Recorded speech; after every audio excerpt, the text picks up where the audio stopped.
I'm Al McFarlane. Welcome to Conversations with Al McFarlane.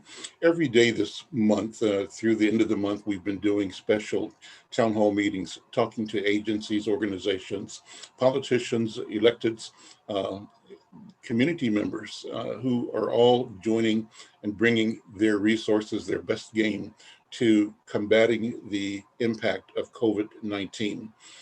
And today we continue that. I'm pleased to have representatives of North Point Health and Wellness on the call today. North Point is a storied legacy institution in North Minneapolis. I believe it's a leader in community health as a model and as a resource, not only in North Minneapolis, but in the state, certainly in Twin Cities and perhaps in the country. It's an organization that has earned the trust and respect of the community over years and years of service. It is led by the community. Members of its board are from the neighborhood and direct the policy, the philosophy that guide this mission of service to community. So I'm pleased to have one of the administrators of the organization, Brian Berg, and one of the physicians, Dr. Michael Brooks, to be on the program today. We may be joined as well by one of the other staff leaders who's in communications, but let's begin with the two of you. Brian, give people, first of all, a little background on the history and the mission of North Point Health and Wellness.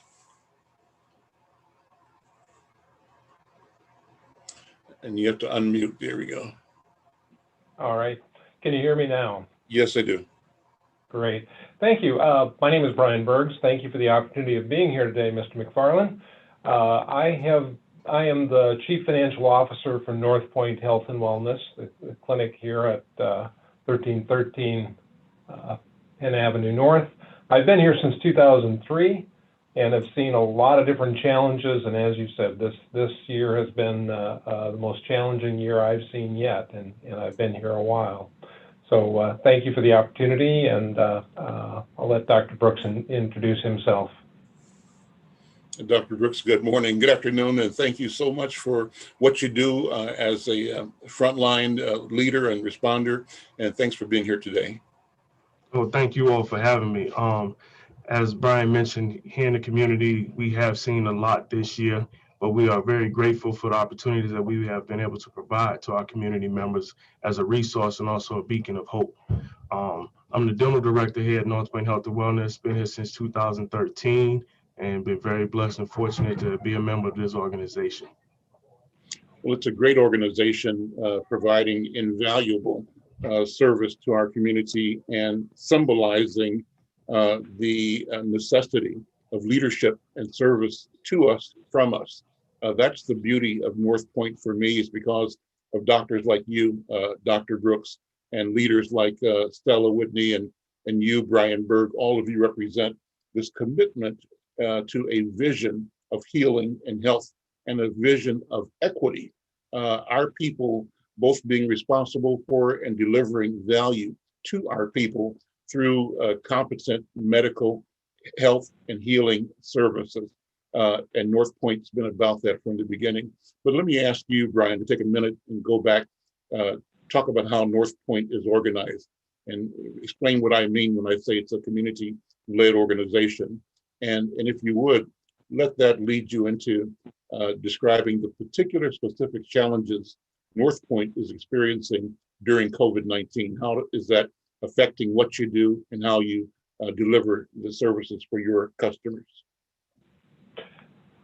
Yes, North Point is a community-run organization. We are a Hennepin County department, so structurally we are Hennepin County employees, but the overall leadership of North Point is by the community.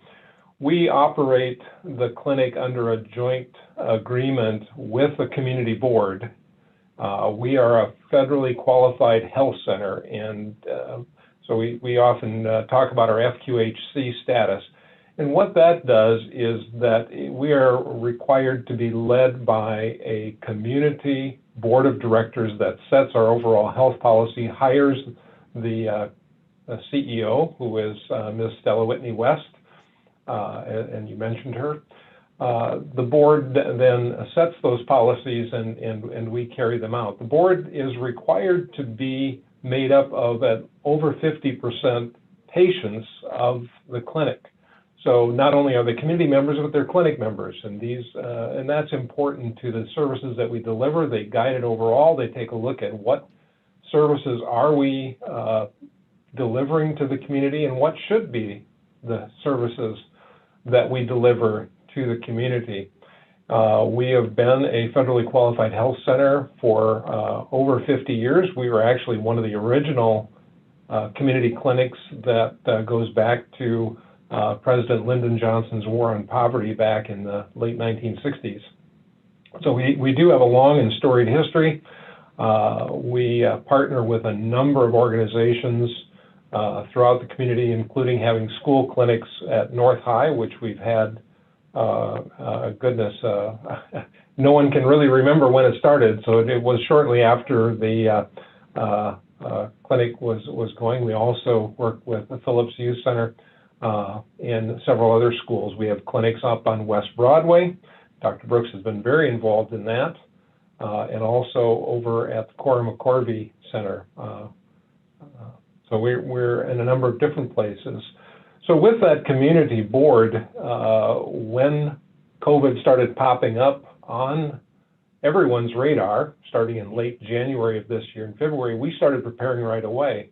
And that, for myself, I can tell you right away, we said, oh my goodness, we better order in a bunch of extra masks, gloves, PPE. And we jumped on it about as early as anyone, and were able to keep a good supply of personal protective equipment throughout this pandemic. So very proud of the work, just on a small scale, of everybody pitching in and getting things done. The federal government stepped in pretty fast, in the state government, and said, look, you're going to need additional resources. And they understood that our main revenue comes from patient visits, and so they started sending us additional money right away. They sent us money for a COVID testing clinic. I'm not sure how you want to organize today. I think one of the things that we're looking at is we've been testing, and now we're going to be moving into the vaccine distribution. And I know Dr. Brooks is here to talk about that. And the community board, we met last night and we discussed what the plans are for vaccine distribution. And they're a little nebulous right now, but I think Dr. Brooks has got a pretty good handle on it. He's not only our dental director, but he's also heading up our COVID-19 task force. And given the news in the last day that we're receiving our first vaccine shipments in the state of Minnesota, perhaps I can suggest turning it over to Dr. Brooks. Please, that's great. Dr. Brooks. Thank you, Brian, for that wonderful segue. As mentioned previously about the community looking at us for information and allowing us to be the guide and providing this information as well as being a resource. As it pertains to the vaccine, we have a few key teams that we partake on a state level as well as a community level. And then we also have the county involvement. With the Hennepin County Disease Mitigation Team, as well as the Hennepin County Vaccine Group and coordination with MDH, we're doing our best to prepare a plan to be able to distribute the vaccine to our staff, to our patients, as well as serve our greater community. With the unknown amount of vaccine levels we will receive, that is the biggest question mark is now, is when will we be able to provide these vaccine services? And our biggest piece now is the education. We know historically there's been some things that have occurred in medicine that have led to distrust within the African American community. We want to do our best to educate our community members, our staff, so that they have the information and they can make an educated decision about what is best for themselves on an individualized basis. We don't want to move to the mass production of everyone must get it, everyone needs to get it, when not being able to give specifics to the why you should get it, when you should get it, how you should get it aspect of the care. And that is the piece that we take pride in here at North Point, is partnering with our community to create these healthy relationships. If you teach a man how to fish, he gonna fish for a lifetime. That's You right. give him that fish, he will only eat that day. If we continue to increase the overall health awareness and knowledge of the patients that we treat here at North Point Health and Wellness, that transfers unilaterally to our community, and it improves everyone's overall well-being. Our goal with the vaccine is to continue to review the information as it constantly comes out from the FDA, the CDC, as well as MDH, and provide the information to our community at a level in which they can consume it and completely understand it. If I talk about specificity and vaccine time frame to reconstitute and this and that, I've lost my audience in some sectors. But when I talk to folks about the efficiency of the vaccine and saying that if you receive 2 doses in the 21-day time frame as it relates to Pfizer, you receive 94% protection. That's the information that's going to hit home. We want to make sure that folks understand what types of vaccines are available and the ones that we will actually receive here in Minnesota and be able to disseminate to our community. On a national, global level, there are multiple research groups that are working on trying to come up with a single dose. Right now, the most effective is a 2-dose technique.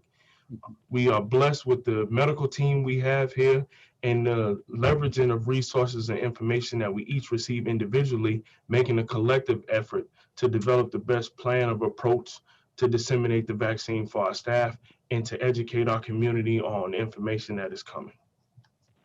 Dr. Brooks, let me tell you, thank you so much for your leadership, your service, and for the clarity of your explanation of both the challenges and the opportunity for describing the mission the way you have. It makes it perfectly clear. And as I listen to you, a couple of questions come up. One is, as a dentist, did you imagine yourself 3 years ago leading a COVID-19 response for the community here at North Point? How different is this, or as added responsibility to your mission? You're as the dental director, but as a physician, this is extra added work that you stepped up to and you're handling. What do you think about that? It all speaks to the mission and truly embodying the mission of North Point.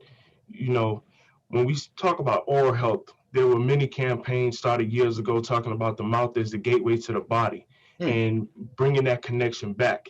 Historically, medicine has separated itself from dentistry, so seeing a physician, seeing a dentist is 2 separate entities as it relates to one's health, when actually they are so codependent that we need that level of education and understanding of that correlation to begin a baseline conversation. So when it came to the opportunity to be the task force lead for the COVID-19 response here at North Point, it felt right in alignment with what I thought was my initial calling to dentistry, is to bring to the forefront how important it is to have good oral health for your overall health. And now we're just adding another umbrella to it, understanding the importance of a vaccine, how vaccines work, and what added health benefits they bring to an individual. Also, there are risks associated with taking a vaccine. If you have certain pre-allergies, a quick example is like with the flu vaccine. They ask you, are you allergic to eggs? Because depending on the components within the vaccine, one may have a reaction. At the same time, the level of a reaction. Having a sore arm versus having a respiratory issue is very different. Great. And so it's making sure that people get the information and are able to truly understand. And that has been my drive in becoming a dentist, is being an overall healthcare, being an engineer to help provide the connections and have those warm handoffs to the additional services and resources that our community needs. So when this opportunity came, it was right within my normal wheelhouse of creating relationships, leveraging resources to provide the best outcome for the patients and clients we serve. That's absolutely phenomenal. So let me ask you to take a minute to describe what the condition is on the ground. What has North Minneapolis, what has the North Point footprint experienced in terms of impact of COVID-19? You've been testing. You were early on the testing. Let me say first too that personal thanks that early on, my wife and I signed up to get tested, and then we were pleased to get a negative, result. But it was easy to do. And we were glad to do it. We live 3 blocks from where North Point is, so jumped in our car, drove up, drove through the line on time, got the test. It wasn't pleasant, but it was okay. But we did it, and we just felt relieved to get the results. And then later on, one of the guys that works for me sent a memo out saying that everybody who's had contact with him should go get tested. And that scared me.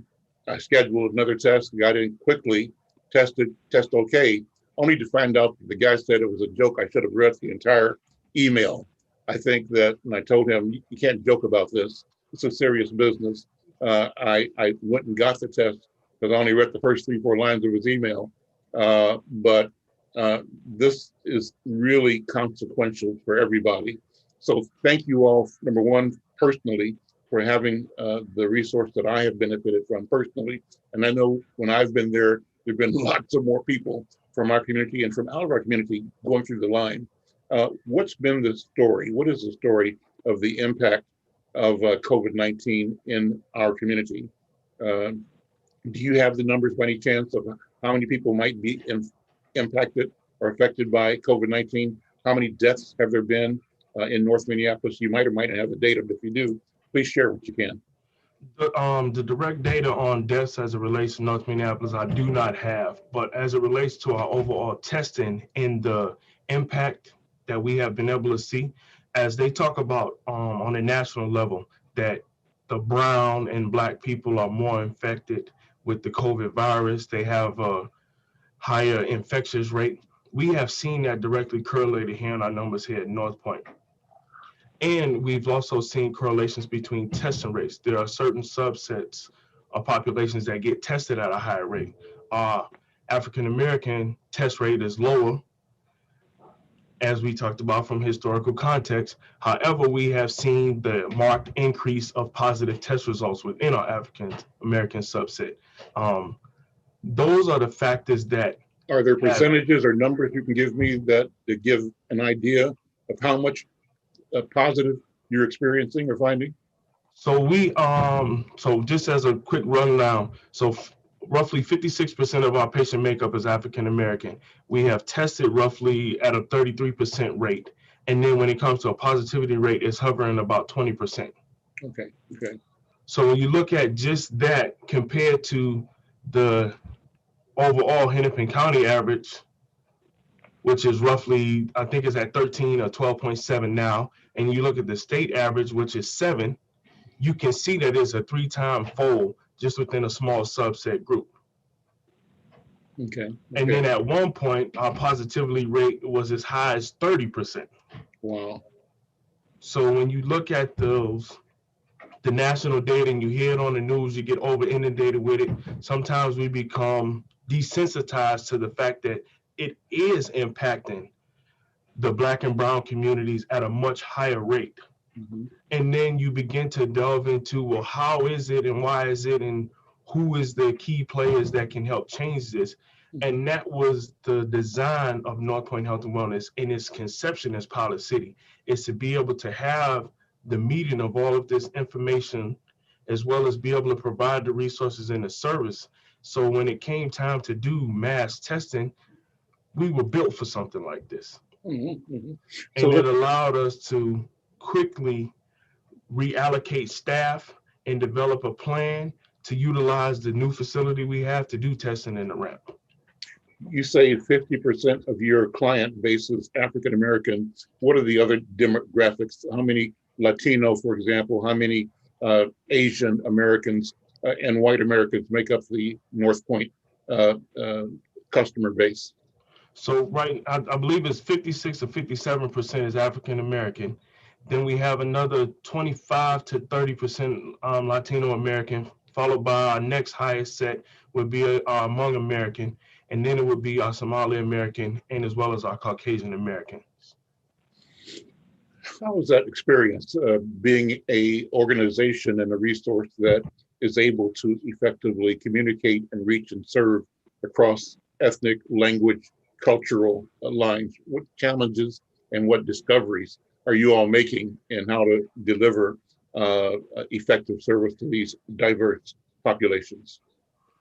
One of the discoveries, and I believe we all know this, is if you have people that represent those communities, it makes your work, that uphill battle that you know you're facing, a lot easier, because you have cultural relevant information to apply to the information that you are trying to disseminate, or you have a culturally respectful way of collecting information from these individuals.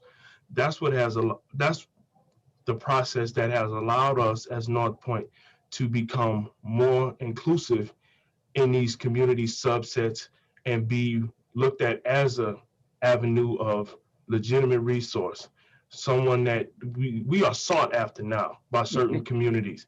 We Yeah, the have demand is great. The demand is great. Yeah. And so knowing those cultural relevant issues that impact these individuals, and as I would say, catering to them in a manner in which they traditionally receive information. I'll use, for example, our Hmong American patients. Traditionally, there are different languages and dialects. You have green Hmong, you have white Hmong, and then up in the more mountainous terrain, there's black Hmong. Hmong is more of a spoken language than it is more written. You will have a number of Hmong patients that will come in that cannot read Hmong, but they will have full-blown conversations. So when it comes to disseminating information to our Hmong clientele, we know that there's going to be more verbal transmission. Most of our data will still stay written in English and be translated by one of our interpreters. They will interpret the information that a provider is saying. As a provider reads follow-up information, they interpret it to them in Hmong. And that's where that connect of just having that cultural information has allowed us to better leverage our resources. We would have spent countless hours translating all of these documents, all of these follow-up information, all these announcements into Hmong, only to have it not even be penetrating within the community, because less than probably 15, 20% of Hmong Americans actually read Hmong. Mm-hmm. And you don't know until you get on the ground and figure it out, right? That's great. So let's pivot, Dr. Brooks, to the plan for the I'm using the word inoculation, but the vaccine distribution. What is the plan for North Minneapolis? What is the plan for North Point? As it currently stands, we actually just left a meeting, and we actually want to take it from a three-pronged approach. First and foremost, we want to be able to distribute the vaccine to our staff, our frontline workers, to make sure that we're still able to provide care to the patients and clients we serve. Second will be our immediate patient base, people that are currently patients at North Point, live in the North Minneapolis community. Then that third tier will be collaborated work with Hennepin County to offer vaccine distribution to people that are in our service area, our 55411, our 55412, which are our primary service area demographics. That is the way in which we want to approach it, is in that three-pronged manner, so that we do two factors. Number one, we stay on top of our ability to have staffing for vaccine clinics, as well as maintain current clinical operations. And then two, let me jump in first. What have you had challenges in staffing because of COVID-19? Has your staff been able to be relatively secure? And have you had casualties, sicknesses in your staff?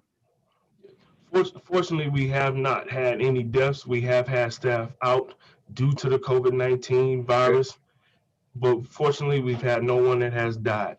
Great. The key factor with staffing and the way COVID has drastically changed how we do day-to-day operations.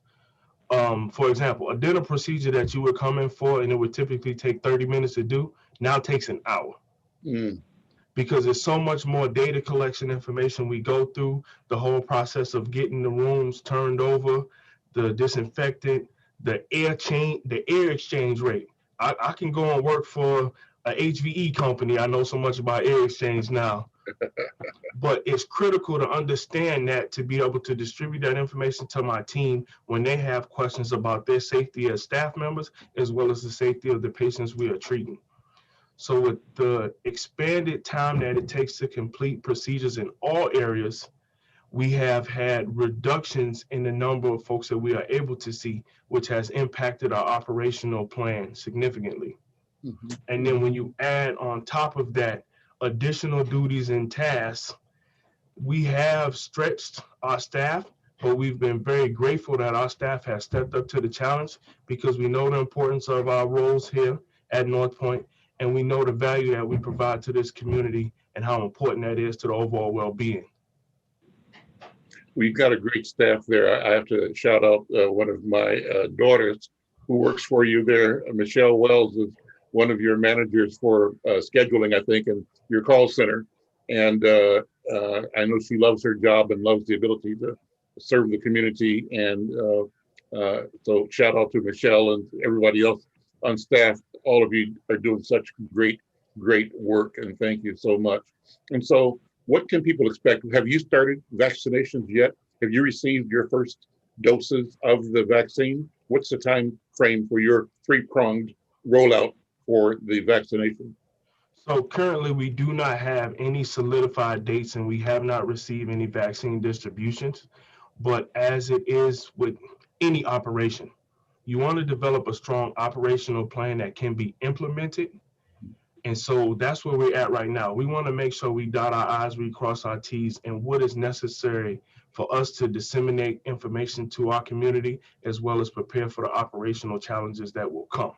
Mhm. We hope that in mid-March, hopefully end of March, rolling into April, we'll be at a point where we'll be finally doing community vaccination. So vaccinating our patients that we see on a regular basis, and we hope that we will have completed staff vaccination by that point. Mhm. There are a few things that I know folks are looking for as it pertains to vaccine and information. If they read anything about the CDC, it says 16 and over. That was a hot question that came up within our staff meeting is, why 16? You know, we have so many younger folks. We're doing COVID testing on younger kids now. When is it going to be available? Well, a lot of that information and data is based upon the sample group or the study group that was within these different research projects. They know a lot about 16 and older. There were not a lot of individuals under 16 that were in these initial pilot groups. But as information continues to develop, I see that age frame lowering, but at the same time, what the FDA has found and the CDC is that kids in that 9 and under range, they are less of the super spreaders at this point in time, given data. And they have a propensity to be very resistant and resilient with their immune system. Mhm. So Mhm. fortunately, we know that COVID has significantly impacted the educational system. We Mhm. have a disproportionate amount of kids that are now at home doing distance learning versus being in the classroom and having that overall development educationally, socially, mentally, emotionally going on. Some of that is being stifled. So we hope that with the vaccine being broadly distributed, we will be able to get back into a traditional educational setting and continue to move that bar forward. As recent as 2019, I have not looked at the updated 2020 data, but Minnesota was ranked number 2. And this is one thing that we do not want to be ranked number 2 for. And that was for the gap in the educational disparities Mhm. between students of color and their Mhm. non-colored white counterparts. That's not a top 10 that Minnesota wants to have. However, that is where we currently are, and we are taking steps forward to try to influence and change that disparity that we have in the educational system. And that disparity, doctor, actually exists across the spectrum. It exists in wealth and home ownership. It exists in health outcomes. It exists in business opportunity. So I think, that the COVID-19 pandemic really is forcing us to look at the interrelatedness of all of these challenges because we are experiencing a confluence of negative impacts that are structural and that we have to make sure that our people do not believe that we are the cause, we are the reason, that there's some defect in us that makes us uh, either prone to or victims without recourse for these maladies but rather, as you say, it's education, instruction, and changing systems that allow us to have agency in developing the processes that support our vision of who we are, our health, our wealth creation, our home ownership, our education, and all the things that go into making community, making family, making the individual a healthy and powerful individual. You know, let me take a minute just to ask you about your background, Dr. Brooks. I'm thoroughly enjoying the interview. I'm praising you for the clarity with which you are describing both the challenge and the path for the community as being executed by you and your team at North Point Health and Wellness. What's your personal background? How did you come to this work of healing and health as a physician dentist? I'm originally from South Florida, and my grandmother was one of 10 kids. She lost her mother at a relatively young age. My grandmother was 10 when her mother passed. But as I was a young child, I went to elementary school, which was positioned right across from the hospital where my grandmother and all 5 of her sisters and her 2 sister-in-laws all worked there. I grew up in a family of nurses, heavily nursing, dated, and folks that worked at the hospital. And I enjoyed my time after school. I would go over there. My greatest memories is grape juice inside them little plastic containers with the metal top, and graham crackers. Right. One thing I also noticed during that time being in a hospital setting was the relationships that the providers had with their patients, and also how I would see them interact with their patients out in a community setting. And that was the one thing that kind of kept my interest as it pertains to medicine, as they call it, is that patient interaction. Let me unpack that. That's really important. What I'm hearing you say, correct me if I'm wrong, I'm hearing you saying that not only were these people in a patient provider relationship, but they had personal relationships in the neighborhood, in the community as well, perhaps even family ties. Am I hearing that the right way? Yes. And what difference does that make? Because it seems to me what we've experienced in Minnesota, maybe in a lot of cities where there have not been a lot of professionals from our community, serving our community, the relationship was very thin. It's just the relationship in the office. And after 15 minutes, you go to your world, I go to mine, and never the twain shall meet. And my community then does not have the benefit of this immersive, ongoing, unbroken engagement that is what's needed really for cohesion. What do you think about that? Am I onto something here or not? Oh, definitely. And I know yourself being a brother from the islands, I grew up in Bahama Village. My great-grandfather migrated to the USA directly from the Bahamas. And the reason my family ended up in Key West and not in Miami like the rest of my great-grandfather's siblings is because my great-grandmother was directly from Cuba. And at that time, Key West was its own country. It was the Conch Republic. So she could go from Cuba to the Conch Republic, but she couldn't go to Miami because that was considered U.S. territory. So that's how I ended up there, immersed in this village known as Bahama Village. It was a conglomerate of folks that had migrated from the Bahamas, established a community, and I transferred out of living in Bahama Village, moved to Stock Island, and was still engulfed in that same community relationship though. So as we talked about it, the doctor I saw when I was 4 or 5 years old, Dr. Covington, he was at my grandmother's 50th birthday party. And at my grandmother's funeral, at my aunt's birthday party, at my cousin's wedding. So these were people that were in the community. The doctor that gave birth to me was at my graduation because his daughter was also graduating. So these are the things that allow a different subconscious level about community and understanding. And one of the things, I was in a recent conversation and just talking about the Police Athletic League and how myself as a kid, my mother worked for the Department of Juvenile Justice during the 3 years I was in middle school. So I was an angel then because there was no way I was showing up to my mother's job not to come visit her. That's right. But my relationship in playing athletics, playing basketball and particularly, and being a part of the Police Athletic League allowed me to have a whole different relationship with the officers that serve within my community. To whereas when situations would go south, and things will go bad, and I may be there. When the officer showed up, they was like, "Oh, that's Michael. That's Sabrina's son. I Mhm. doubt he had anything to do with X, Y, and Z." Right. Versus it being a mass of all of you are here, all of you are guilty. And Mhm. at the same time, I've seen situations where my cousins, my god brothers have been in situations where they were doing stuff they should not be, but Right. given the relationship, the communal relationship with the police officers, the way in which things were handled were more of a humane treatment. Whereas I'm treating you as an individual. I'm going to call your grandmother and your mother and tell them what's going on. Right. And it's not going to be a situation where they're worried about, are you going to make it home tonight? Versus this is the reality for a lot of people, especially Black and brown people these days. Right. Doctor, I can't tell you how important this conversation is and how pleased I am to have it with you. I just am thanking you so much for being willing to share and to tell that story. I'm going to come to a close in this conversation.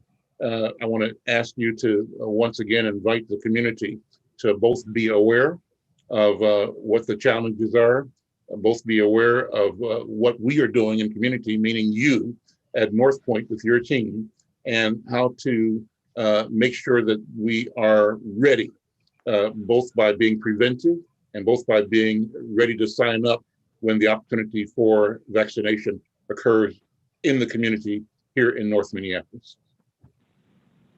So once again, we want to thank every one of our community members and partners that help make the work at North Point possible. We're doing our best during this troublesome time of the pandemic to best understand the information that is coming out from the multiple resources as it pertains to the vaccine. And we're doing a great job of developing a plan to disseminate information to our community partners as well as our patients and clients so that we can have ideal transmission of information at a level that is digestible and allow you to make a conscious decision about to or not have the vaccine, as well as develop our operational plan so that when the vaccine is readily available in mass quantities, we will be that resource of not only education, but for dissemination of the vaccine. Thank you. That says it all. Thank you so much. Thank you also, Brian Berg, administrator of North Point. Any final comments, Brian? No, I'm glad we had a chance to have Dr. Brooks here today. He said he's blessed to be working at North Point, and I'm going to tell you North Point and North Minneapolis is blessed to have him working with us.